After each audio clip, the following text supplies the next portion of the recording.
Et puis, quand tu vas danser, tu vas boire de l'alcool. Mais il n'y a rien d'extraordinaire dans tout cela. Mais si tu passes une nuit de prière avec Dieu, là, il y a quelque chose d'extraordinaire. Et Dieu souhaite, pour ceux qui viennent d'un milieu où c'était terrible, de ne jamais oublier de là où on vient. Et vous voyez, mes amis, Dieu dit à Israël, d'année en année, vous allez répéter ces fêtes, mais pas n'importe comment, toujours avec cet animal rôti, toujours avec ces herbes amères, et toujours avec ce pain sans levain. Mais il y a un passage qui est intéressant dans le Nouveau Testament. Et c'est le passage où Pierre dit, il leur est arrivé ce que dit un proverbe qui est vrai. Pierre dit cela. Il dit ceci, écoutez, le chien est retourné à ce qu'il a vomi. Et la truie lavée s'est vautrée dans le... Mais Dieu souhaite que son peuple n'oublie jamais de là où il vient. N'oubliez pas, Israël, qu'en Égypte, la vie était amère. La vie était dure. Vous avez crié à moi. Et vous voyez, mes frères et sœurs, 40 ans dans le désert, 3 semaines après être sorti d'Égypte, le peuple commençait déjà à se plaindre. Ah, je me souviens des oignons qu'on mangeait. Et puis tu sais, Léon, les oignons qu'il y avait à Montluçon, c'était extraordinaire, mon frère. Oh là là là là, je me souviens combien c'était bon.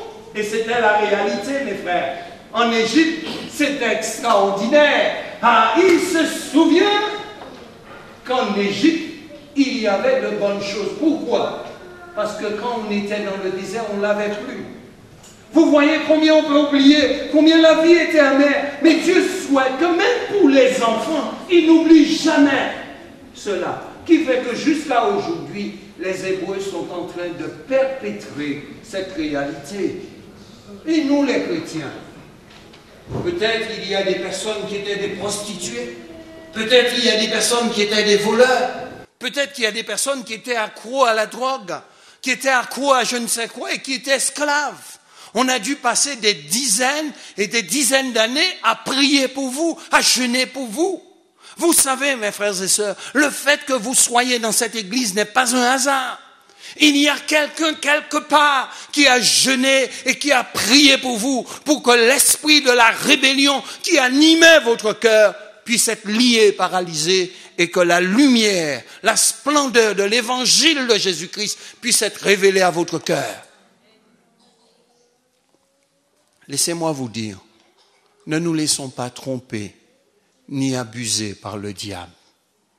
La Bible dit clairement que lorsque nous revenons sur les anciennes voies, ce n'est pas un seul démon qui revient, c'est 7.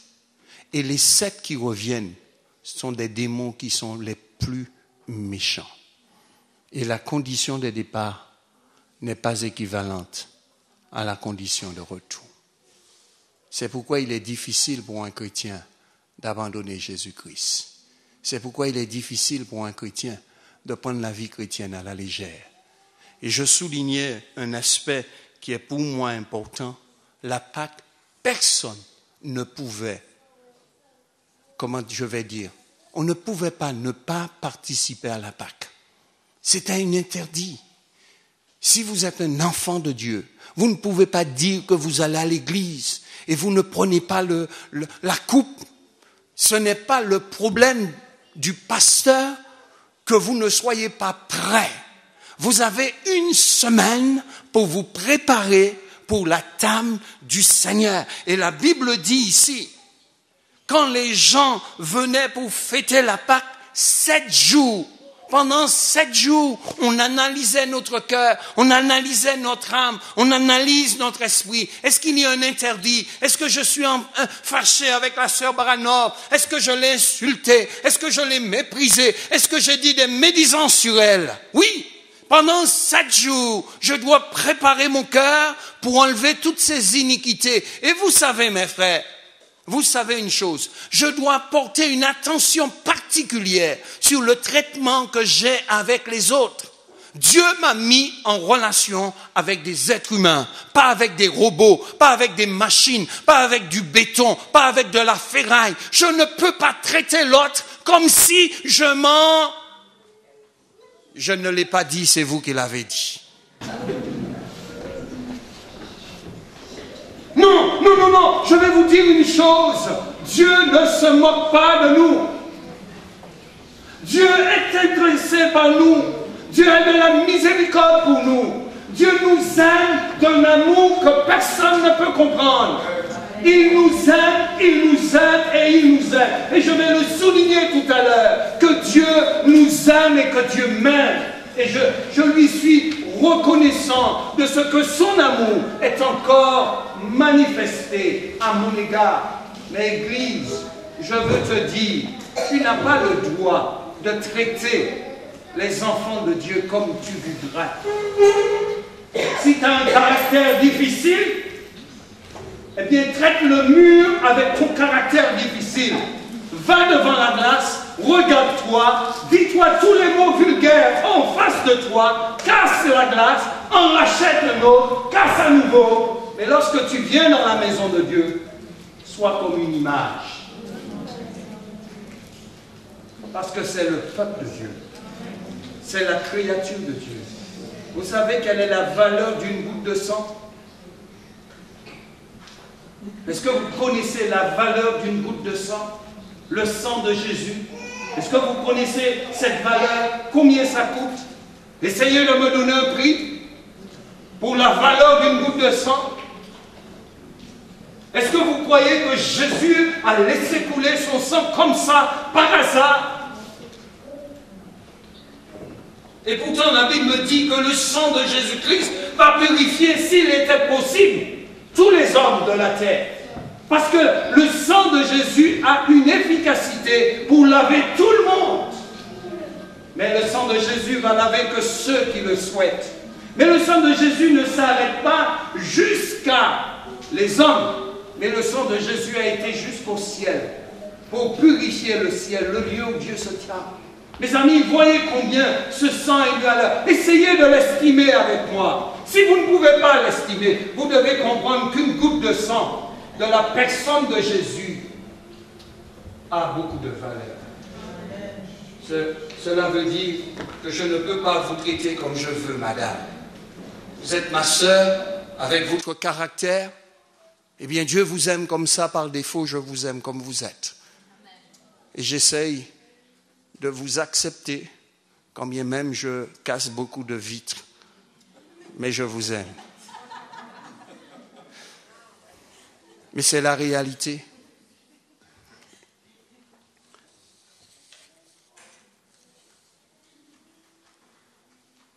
Le péché est un défaut qui peut rester caché à l'homme.